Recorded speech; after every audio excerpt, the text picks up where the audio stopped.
Takaw tukso, ganyan ilarawan ng DBM o ng Department of Budget and Management ang Priority Development Assistance Funds o mas kilala bilang pork barrel.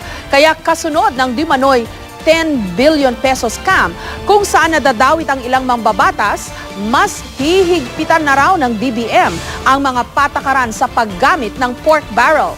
Live mula sa Quezon City, may report si Joseph Morong. Joseph?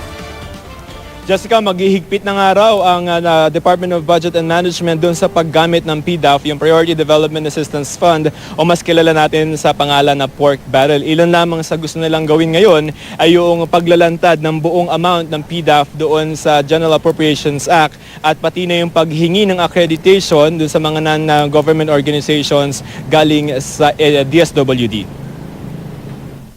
Magkano ba talaga bawat senador at congressman ang kinita doon? At gaano katagal na ba ito? Dahil ang estimate ng isang dyaryo ay 10 billion, B as in baboy. 10 billion na ang ninakaw nitong mga magnanakaw na ito sa gobyerno. Bakit wala tayong imik doon? Nanggagalayiti si Senador Miriam Defensor Santiago sa interview niya sa programang News to Go. Bakit hindi man lamang daw nabanggit ni Pangulong Aquino sa kanyang State of the Nation address ang umano'y 10 billion pisong pork barrel scam? Gusto ng senadora na banggitin ng Pangulo kung ano ang gagawin niya rito. Kung si Santiago raw ang susunod, dapat raw magliwan mga nadadawit na opisyal ng gobyerno at limitahan na ang paggamit ng pork barrel. Si Senate President Franklin Drilon mas radikal ang gustong mangyari, tanggalin na talaga ang pork barrel. Noong panahon ni Gloria Macapagal Arroyo, wala naman during nung naghiwalay na kami, hindi po nirelease sa akin na piso na pork barrel. Ngunit sa Kamara de Representante, ang katotohanan, baka kailangan ng ilang kongresista ang kanilang pork barrel sa mga proyekto sa malalayo na lalawigan, kaya hindi sila pumapayag. Ngayon, dahilan dito, ang aking panukala, kung talagang hindi po pwedeng alisin, baka naman po pwede nating limitahan ang paggamit.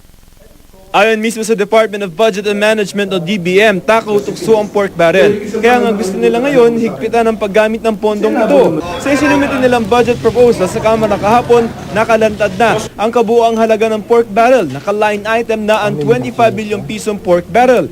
Dati kasi ang makikita lamang ay ang halaga ng mga hard projects na pondo para sa mga infrastruktura tulad ng paaralan ng mga kalsada. Kung lantad na ito, mas mahirap daw makupit, sabi ng DBM.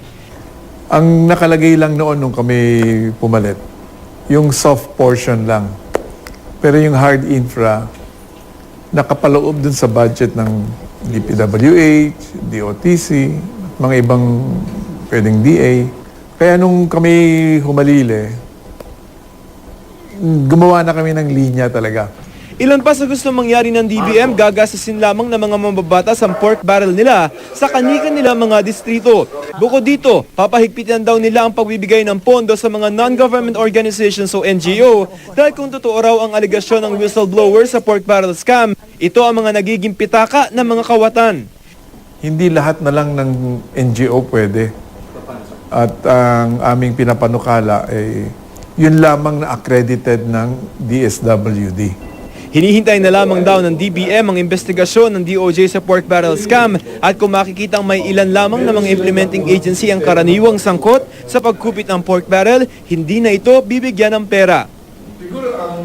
Jessica, di ba sinasabi natin na yung mga taxes natin ay lifeblood na ang gobyerno, bigyan natin ng figure yan. Ayon sa DBM, yung mga taxes na nakokolekta, yung iba't ibang taxes na nakokolekta ng BIR ay 90% dyan galing sa atin. At ayon dun sa Movement for Good Governance or MGG, sa kanilang pagtataya, yung withholding tax lamang natin, yung buwan-buwan na tinatanggal sa ating kita, no, ay 82% niyan ay galing sa atin, Jessica. Alam mo, Joseph, ang ipinagtataka ko lang, no, matagal nang maraming nagsasabi at may mga pag-aaral na, may mga kaso na rin in the past na nagpapakita na itong pork barrel funds is, kung hindi man ako nagkakamali, number one source of nakurakot na pera. Pero bakit kasi ngayon lang, kung hindi naibunyag itong di umano 10 billion pesos scam at may mga peking NGO pala na nagagamit, walang ganitong mga hakbang. Doon ako nanghihinayang.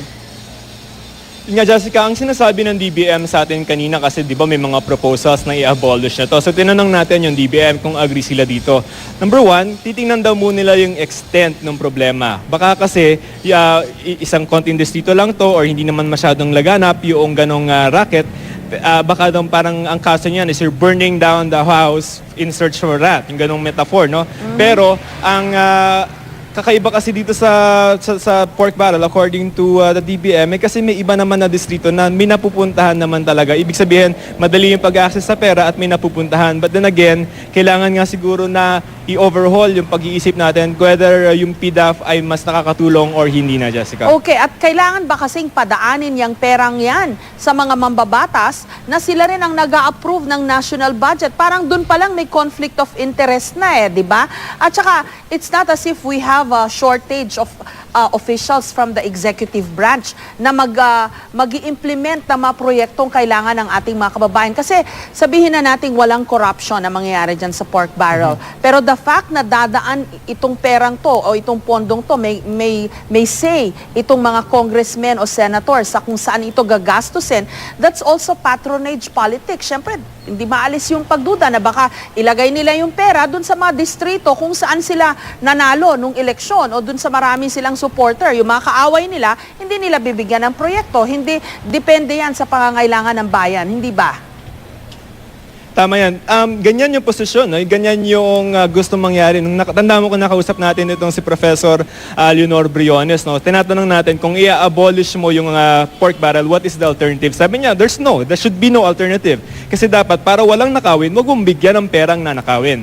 So parang ibalik mo yung mga mambabatas natin sa kanilang trabaho na gumawa ng mga batas at tanggalin mo yung kapangyarihan na magbigay ng pera na sa kanilang gusto na yung whim nila, no? Yung magbigay ng pera ng according to their whim. So, may mga ganyang panawagan. And in fact, meron naman na mga, remember, merong nag-file na resolution or bill sa Kamara na tinatanggal yung PDAF sa mga kongresista. But then again, that may be a long struggle because ang kailangan niyang aprubahan ng mga mismong kongresista na baaring gusto ang PDAF, Jessica. Okay, it would be interesting to watch kung ano ang gagawin ni bagong Senate President Franklin Drilon dito dahil nagsalita na siya, no? Nanindigan na siya i-abolish ang pork barrel. Maraming salamat sa iyo, Joseph Moro.